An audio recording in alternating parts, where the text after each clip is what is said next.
Section 4 of The Einstein Theory of Relativity by Hendrik A. Lorentz. Einstein's departure.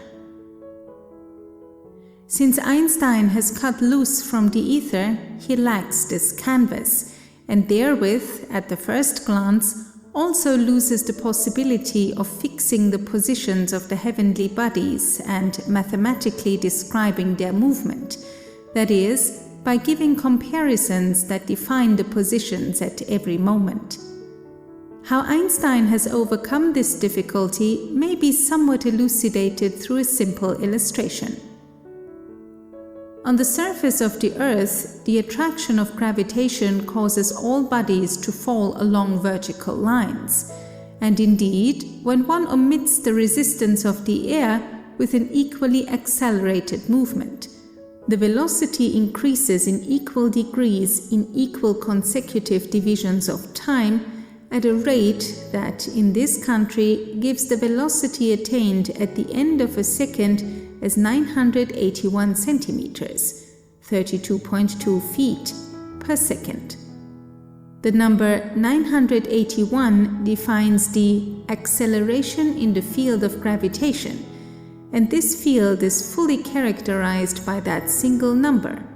With its help, we can also calculate the movement of an object hurled out in an arbitrary direction. In order to measure the acceleration, we let the body drop alongside of a vertical measure set solidly on the ground. On this scale, we read at every moment the figure that indicates the height, the only coordinate that is of importance in this rectilinear movement. Now we ask, what would we be able to see if the measure were not bound solidly to the Earth? If it, let us suppose, moved down or up with the place where it is located and where we are ourselves. If in this case the speed were constant, then, and this is in accord with the special theory of relativity, there would be no motion observed at all. We should again find an acceleration of 981 for a falling body. It would be different if the measure moved with changeable velocity. If it went down with a constant acceleration of 981 itself, then an object could remain permanently at the same point on the measure, or could move up or down itself alongside of it with constant speed.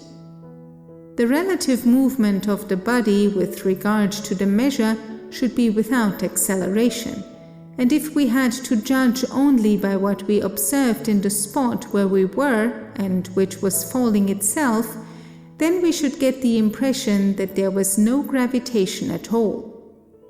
If the measure goes down with an acceleration equal to a half or a third of what it just was, then the relative motion of the body will, of course, be accelerated, but we should find the increase in velocity per second 1/2 or 2/3 of 981. If, finally, we let the measure rise with a uniformly accelerated movement, then we shall find a greater acceleration than 981 for the body itself. Thus we see that we, also when the measure is not attached to the Earth, disregarding its displacement, may describe the motion of the body in respect to the measure always in the same way, that is, as one uniformly accelerated, as we ascribe now and again a fixed value to the acceleration of the sphere of gravitation, in a particular case the value of 0.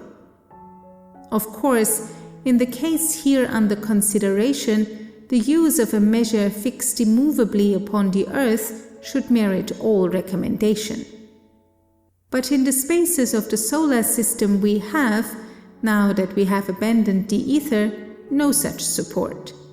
We can no longer establish a system of coordinates like the one just mentioned in a universal intermediate matter, and if we were to arrive in one way or another at a definite system of lines crossing each other in 3 directions, then we should be able to use just as well another similar system that in respect to the first moves this or that way.